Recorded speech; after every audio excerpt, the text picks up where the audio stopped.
In 2025, Oscar Piastri led the World Championship, lost the title by 13 points, and when he went back home to Australia he dropped a line that sounded totally innocent. "We're going to fight each other for championships for many years."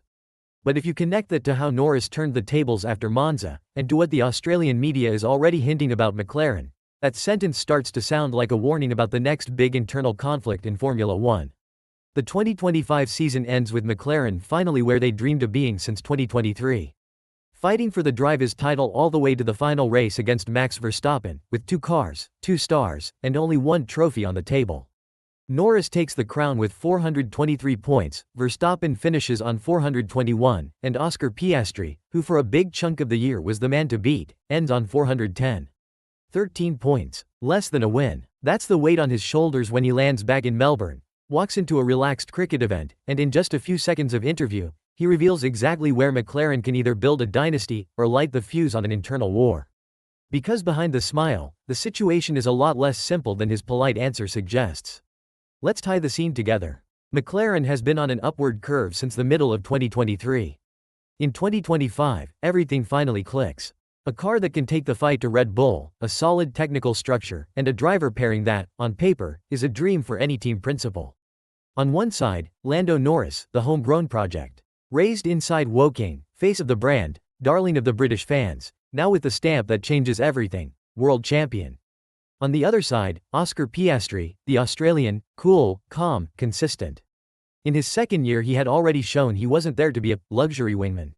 In 2025 he proves it for good. He leads the championship at several points, the Australian press talks about him as the next Alan Jones, and for most of the year, on raw numbers, he's the man to beat. In other words, if anyone still thought McLaren had a clear number 1, the 2025 standings destroy that idea. And that's exactly where the breaking point comes in, the Italian Grand Prix. Up to Monza, the championship looks more like Piastri's than Norris's. After Italy, the curve flips. Piastri hits a tougher stretch, loses ground. Norris puts together a huge run to the finish, takes control of the championship, and closes the title by a hair. On paper there's no obvious team order, no mysterious failure that sticks to the storyline. The official version talks about a dip in performance on one side and a surge on the other. But from the point of view of anyone in Australia who watched their countrymen leading, the feeling is clear. The title was his, and it slipped away. That's the emotional backdrop when the key sentence drops. On an Australian sports show, looking back at the year and already looking ahead, the host throws this out live. Let's hope Oscar can do it next year, if McLaren doesn't work against him. It's not a bombshell, it's not insider info. It's a rhetorical jab, fan talking to fans. But it's exactly the kind of line that plants a seed. If McLaren doesn't work against him. Translated, it means there's a fear that in an English team, with a championship-winning car, the English world champion will automatically become the center of gravity. And that the other guy, no matter how good he is, has to beat the competition. And the internal politics. Now go back to that interview in Melbourne. The reporter, fully aware of this atmosphere, takes advantage of a relaxed Oscar at the cricket and asks, "Is Lando really your friend?" The question sounds light, but the subtext is heavy. Can you really be friends with someone who just took away a title that looked like it was yours? Piastri answers with a smile, "He's good. We get along well. We work well together." 3 layers right there. The teammate's character, the personal relationship, and the professional efficiency. Zero fuel for drama. Zero nod to a "McLaren against me" narrative. Then comes the line that, without context, feels like nothing special, but with 2025 in your head suddenly gains weight. "I think we'll fight each other, hopefully, for championships for many years." Fight each other. Piastri is casually assuming that the baseline scenario in Formula One for the next few years is McLaren at the top, and the main battle happening inside the team. It's not, "We'll try to fight Red Bull." It's, "We'll be fighting each other for titles." Is that just optimism? No. It's a reading of reality. 423, 421, 410. F1 2025 becomes a triangle. Norris and Piastri on one side, Verstappen in the mix, and the rest well back on points. Russell on 319, Leclerc on 242, Hamilton on 156, Antonelli on 150. Nobody close to the orange duo's combined total. Technically, McLaren has entered that rare zone.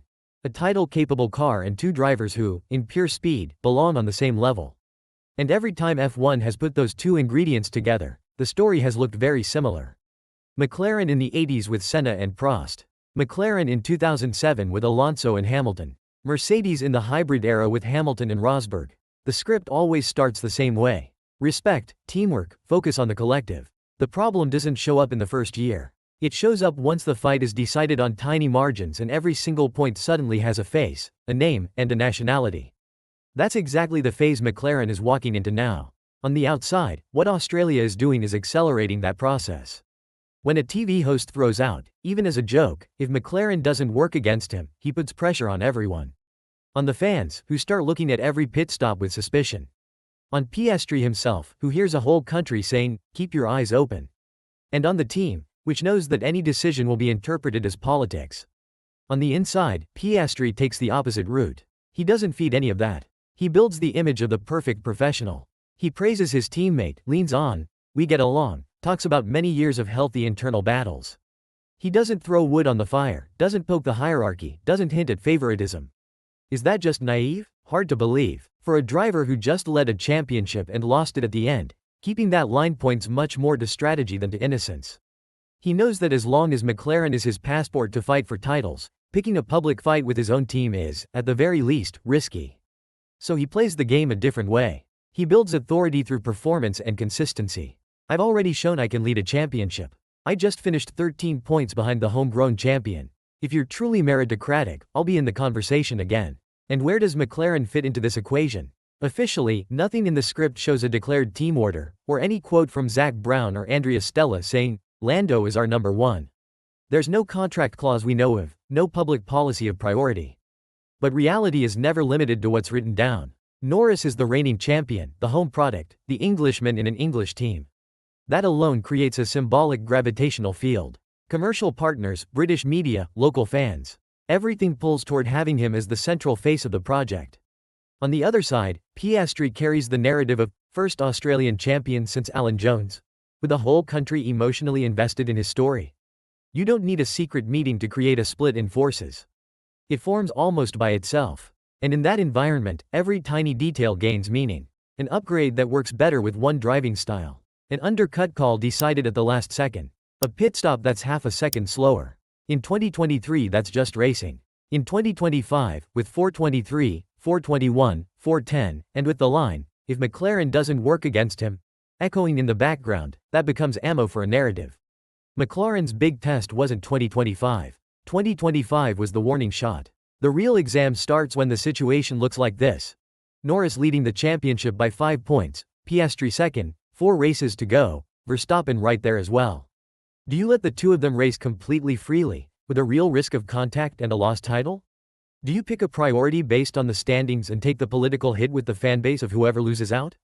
Or do you try some hybrid solution that almost never convinces anyone? Historically, the teams that became dynasties learned how to answer that. Mercedes took titles with Hamilton and Rosberg, but came out of it with open warfare and an early retirement. McLaren with Senna and Prost won everything, and then imploded to the point where one of them left the team. The question now is, has the McLaren of 2026 onwards learned from the McLaren of 2007? And where does Piastri fit into this? If he repeats his 2025 consistency and once again puts himself in title contention, at some point his patience will also have a limit. A driver who has already led a world championship is not going to accept sacrificing race after race, for the team, forever if he starts to see a pattern. But there's a key difference between the Oscar we see now and an Alonso in 2007, for example. Piastri is building the image of the silent assassin, not the locker room rebel. He waits, he builds sporting capital, he trusts that when the right moment comes, the numbers will speak for him. And that changes everything in the kind of conflict that might emerge. Instead of explosions on team radio and spiky interviews, the more likely scenario is different. A driver who looks extremely calm on the outside, quietly starting to play hardball in negotiations on the inside. Less noise, more pressure. Now add the 2026 factor. New regulations, a real chance of the competitive order being shaken up. When Piastri says, "We'll fight each other for championships for many years," he's making a bet. That McLaren will not only nail this new car, but will keep the driver pairing and the same philosophy. If that bet pays off and the orange car stays at the top, the chances of a Norris versus Piastri title fight go up, not down. And that's when that Australian TV line becomes almost a chorus following the whole season. Let's hope McLaren doesn't work against him. If, on the other hand, McLaren misses the mark with the new rules, the internal fight changes its nature. It stops being a war for titles and becomes a war for status, for development priority, for future in the project. Still a conflict but on a less glamorous board. Either way, the core point doesn't change. 2025 revealed there is no declared second driver. What exists is a pairing where either one can be champion, depending on form, timing, and how the team chooses to react to that. In the middle of a cricket event, Oscar Piastri summed up the whole picture without meaning to. We'll fight each other for championships for many years. The real revelation comes when you flip the sentence around. If it's inevitable that Norris and Piastri will fight each other, it's also inevitable that at some point McLaren will have to choose between being the team that manages the rivalry and becomes the reference of a new era, or the team that follows the classic script and lets the powder keg blow up inside its own garage. The summary is simple. 2025 showed that McLaren has the car and the drivers to dominate F1. The next few seasons will show whether they have the maturity not to waste that in a civil war. If you want to follow up close how this political game plays out, how every pit stop, every upgrade, and every seemingly harmless line from Piastri and Norris can reveal which way the balance is tipping, subscribe to F1 Revealed. Here we don't stop at the headline. We connect the dots, expose the strategy, and show you when we're friends, we work well together, starts to crack from the inside.